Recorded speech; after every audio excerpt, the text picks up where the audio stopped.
Thank you, Senator McAllister. Senator Paterson.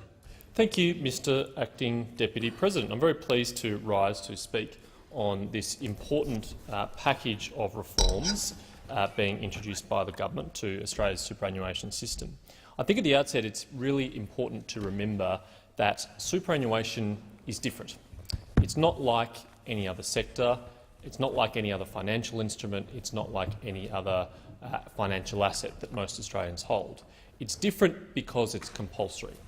We here in Canberra, in this place, force all Australian workers to put aside a proportion of their income for their retirement, and we tell them they must invest it in a superannuation fund that they cannot access until a certain age. I'm not questioning the merits of that. I think it's a very sensible way to ensure that we have adequate retirement income for Australians and that not all Australians are reliant on a pension in the future. I think that's a very sensible thing. But because it's different, I think it requires a greater level of scrutiny and oversight and regulation than a normal industry or business would be, because often in those industries and those businesses, people's interactions with them is purely voluntary. If a customer doesn't like their bank, they can stop banking with that bank. If a customer doesn't like their milk bar, they can go to another milk bar. But we force them, whether they like it or not, to have their funds in superannuation, and that demands a much higher standard of regulation and compliance than any other industry. And yet, a very significant proportion of this industry, the industry super fund proportion of the superannuation industry, is in fact regulated even less and even more lightly than most other financial products, than most other financial businesses, than most other financial assets. So we have a bizarre situation where something which really should demand a higher level of scrutiny and regulation in fact receives a lower level of scrutiny and regulation. This is something that those opposite in the Labor Party would never normally tolerate. Can you imagine them in this place coming here to defend unregulated financial assets? I would find it very hard to believe, and yet they do. And I wonder why that is. I wonder why on this issue it's different.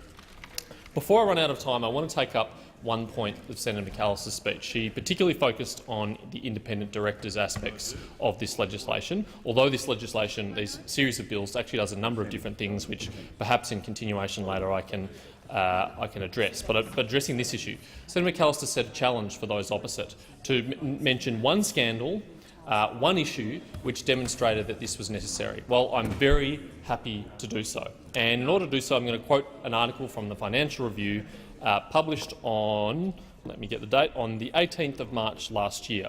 It's entitled "Former Cbus Employees Escape Jail," and it's by Lucille Keane.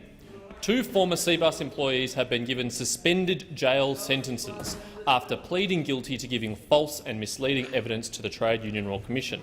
In 2013, Maria Botera and Lisa Zanetta appeared before the Royal Commission into Trade Union Governance and Corruption under Dyson Hayden over claims the former superannuation advisors gave the Construction, Forestry, Mining and Energy Union the names and personal details of more than 300 members. In November, Ms Botera was charged with counts of giving false and misleading evidence, and Ms Zanetta faced 2 counts of the same offence.